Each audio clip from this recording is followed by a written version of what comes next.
When you think of McDonald's, you think of golden fries, the Big Mac, and a fast food empire that feeds millions daily. But what if I told you the food is just a front for something much bigger? Most people believe they are in the business of selling burgers and shakes, but their balance sheet tells a completely different and far more lucrative story.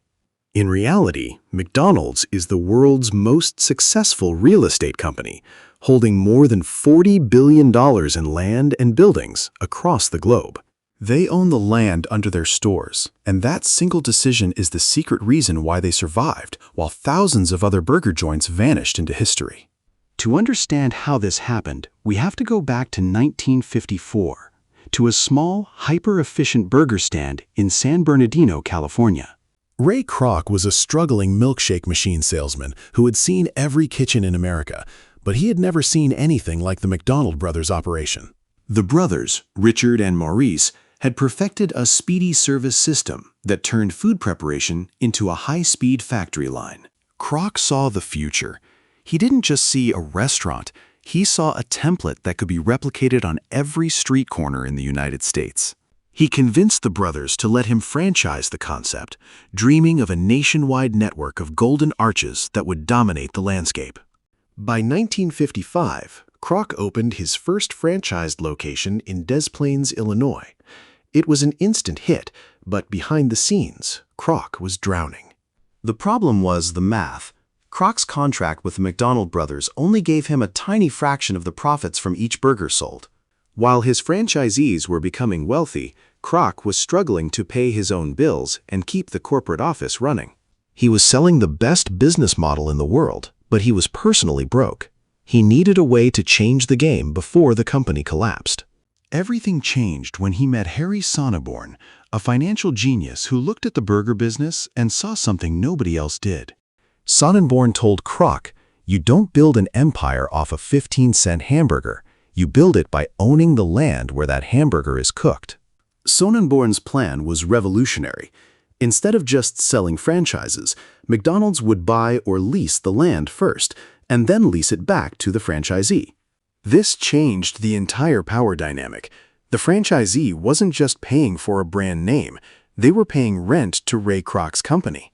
Kroc set up the Franchise Realty Corporation. This subsidiary would identify the most valuable corners in every growing American suburb. By controlling the land, Kroc ensured that his franchisees could never leave him. If they wanted to sell burgers, they had to use his dirt. This gave McDonald's two streams of income, a percentage of the burger sales and a guaranteed monthly rent check that grew every year. Rent was far more stable than beef prices. Even if burger sales dipped, the rent was still due, making the company recession-proof.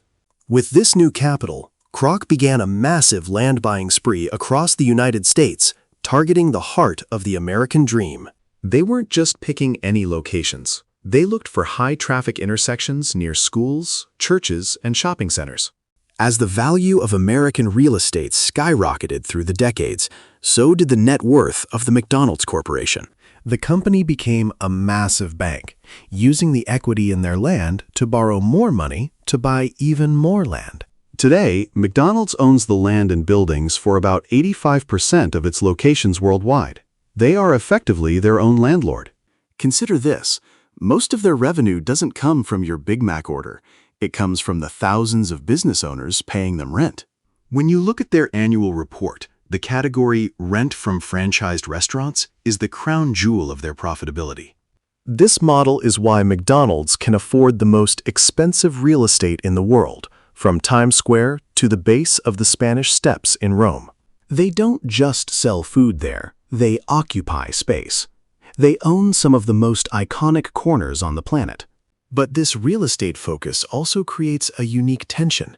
The corporation's interests aren't always aligned with the people flipping the burgers. If a store is struggling, the corporation still collects its rent. The landlord always gets paid first, regardless of the economy.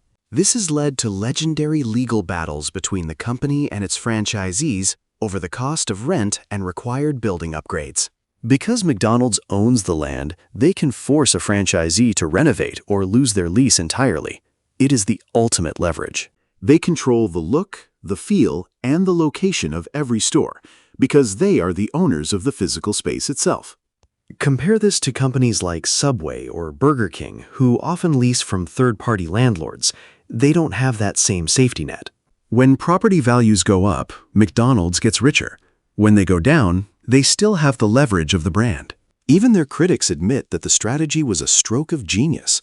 It turned a volatile food business into a stable financial engine. But how much of this was Ray Kroc, and how much was just being at the right place during the American post-war boom? Kroc was obsessed with quality and consistency, but Sonnenborn was the one who realized the dirt was more valuable than the beef. This obsession with consistency meant that every McDonald's had to look exactly the same, making the real estate even more recognizable. The Golden Arches became more than a sign. They became a landmark, a signal of safety and predictability for travelers everywhere. By the 1980s, McDonald's was expanding internationally, applying the same real estate formula to global markets with incredible success. In Japan, they secured prime spots in Ginza. In London, they took over historic corners. They were buying the world, one block at a time. Every new country followed the same rule: own the land, control the franchise, and collect the rent. It was an unstoppable machine. Even today, as consumer tastes shift toward healthier options, McDonald's remains a financial fortress because of its property holdings. If people stopped eating Big Macs tomorrow, McDonald's would still be one of the largest and most valuable real estate companies on Earth. They could simply lease their buildings to other businesses and continue to generate billions in passive income for decades. This is why Wall Street loves them. It's not about the quarter pounder. It's about the underlying asset value that never goes away. The Hamburger University isn't just about cooking. It's about training people to manage a standardized, multi-billion-dollar real estate portfolio. As we look at the numbers, the scale is staggering. They operate in over 100 countries with nearly 40,000 locations. That is 40,000 pieces of prime real estate, often at the most valuable intersections in their respective cities.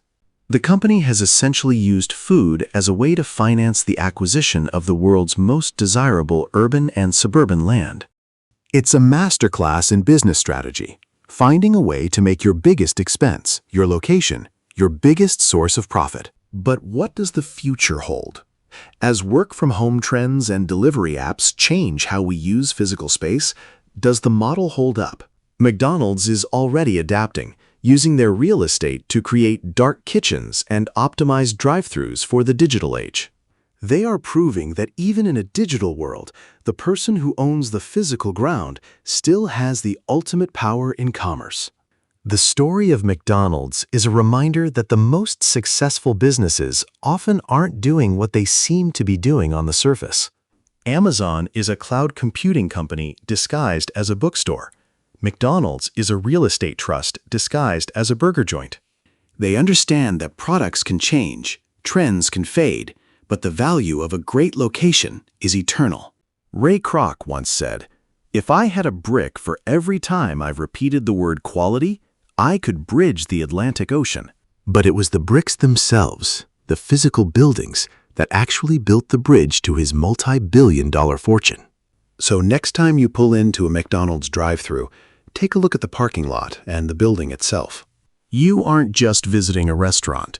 You are standing on one of the most profitable pieces of earth in your city. And the company that owns it is making money from you, the franchisee, and the land itself, all at the same time. That is the power of a hidden business model. That is the power of the Golden Arches. The world's biggest fast food company isn't what it seems. It's a real estate empire, built one burger at a time. If you want to discover more hidden stories behind the world's most powerful companies and the money that drives them, you're in the right place. Subscribe to StarBrief to stay updated on the strategies that change the world and the secrets behind the wealth. Thanks for watching. We'll see you in the next deep dive into the world of money, business, and power.